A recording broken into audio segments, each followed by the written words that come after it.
like to introduce you to Farmer Fernando's fruit stand. Farmer Fernando works extremely hard, and sometimes he gets to bed late and has to get up very early. One morning he gets up and doesn't even have time for his morning coffee. He makes these signs for his fruit stand. Apples are 50 cents per pound, pears 60 cents per pound, oranges are 75 cents per pound, apples 45 cents per pound, and limes 60 cents per pound. When his customers arrive, there's all this confusion. They've come for apples and they're not quite sure how much they cost. On his first sign, apples are 50 cents per pound. But later on, they see that, wait a minute, apples are 45 cents per pound. So which is it, farmer? This is a perfect example of why it's important to have a function. A function pairs each input, and our input values are the types of fruit. Each input should only have one unique output. In this case, this would not be a function because apples are listed twice and have two different prices. For the opposite direction, though, that's okay.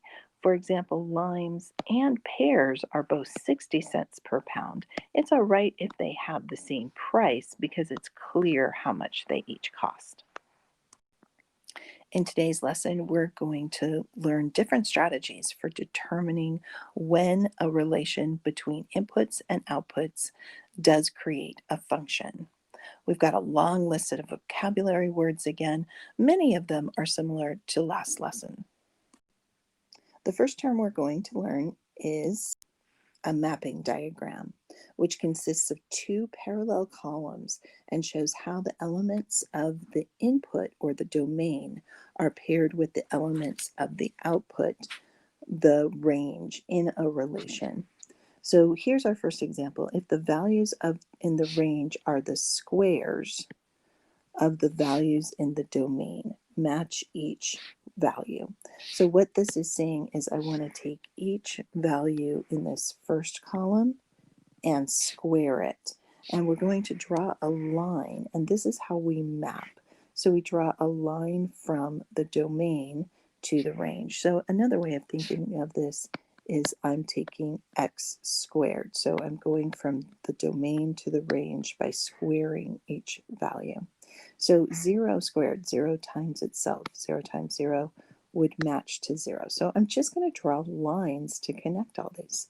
1 squared, 1 times 1 is 1, so that's the output. 2 squared is 4. 3 squared is 9. 4 squared is 16.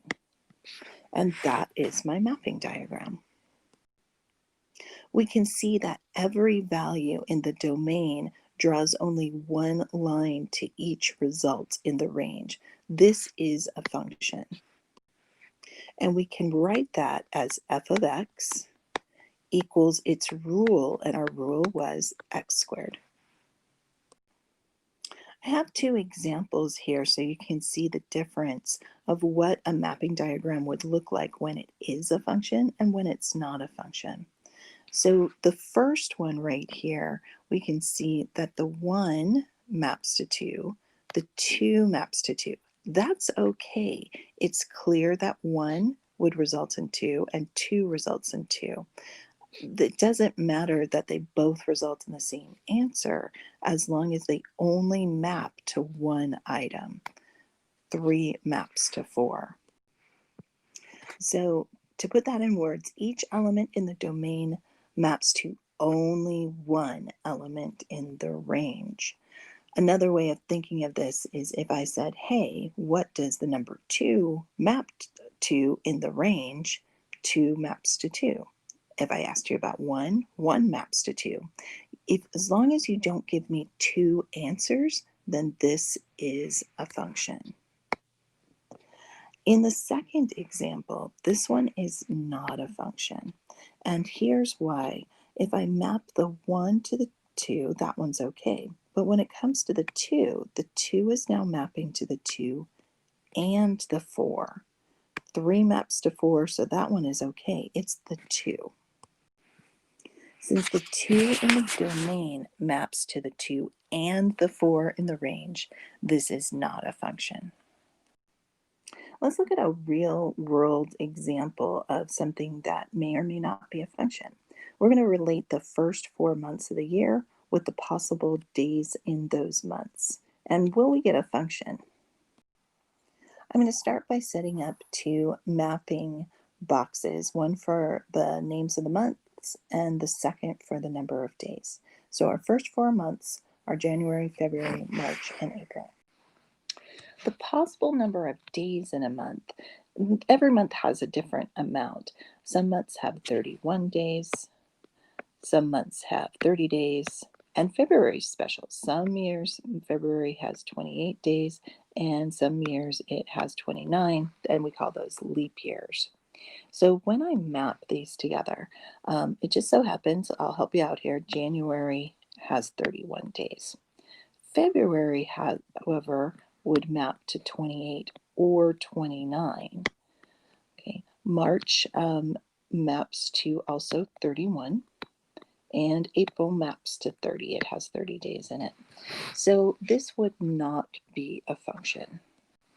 And that's because February maps to two different number of days.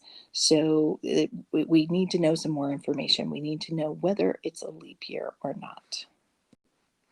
So that's how we can use a mapping diagram to determine whether something's a function or not. Let's look at a couple more examples, and I think it'll become really clear for you. In these last two examples, we're going to create a mapping diagram and write the domain and range. Determine if each pairing of numbers describes a function. So for this first one, each even number from 2 to 10 is paired with their half number. We're going to assume that this first column is our domain, second one is our range. So we're going to start with all the even numbers, 2, 4, 6, 8, 10. And as long as I've written that down, I'm going to go ahead and write my domain in set notation on the line right here, 2, 4, 6, 8, 10. And it says it's paired with its half number. So each one would be half of what it started with. So half of 2 is 1, half of 4 is 2, and so on. And this will be an easy mapping diagram. It's just going to be straight across. So just pair each number with its half number. Okay, and our range for this one is 1, 2, 3, 4, 5. Is this a function? I think we can see that it is. This is a function because each number in the domain maps to only one number in the range. In this next example, I'm actually going to give you a set of ordered pairs. So this 3 goes with the 10, the 4 goes with the 16, the 5 goes with the 22, and so on. So the first number in each ordered pair would be in my domain. The second number would be in my range. So I'm going to write D and R since I don't have much room on top. You also need to be aware of this rule here. Do not duplicate numbers in the diagram. I want to look at my numbers. The first number is always the domain. The second number is the range. Domain, range, domain, range. I'm going to start with that 3, and it goes to a 10. So I'm going to go ahead and map that right there. Then my next domain number is a 4. It maps to a 16. Next, I have a 5, and it maps to a 22. I've got a 3 again. Don't write it again. I've got a -10 is its output. So right there, we can see this is not a function. Also, I've got 4 again, and it's also going to map to -16. So my domain, now I can see just my domain numbers are 3, 4, and 5. Those should also not duplicate. My range values, you should put them in order, but it's okay if you don't. My smallest number would be -16, -10, 10, 16, and 22. Is this a function we just determined it is not a function?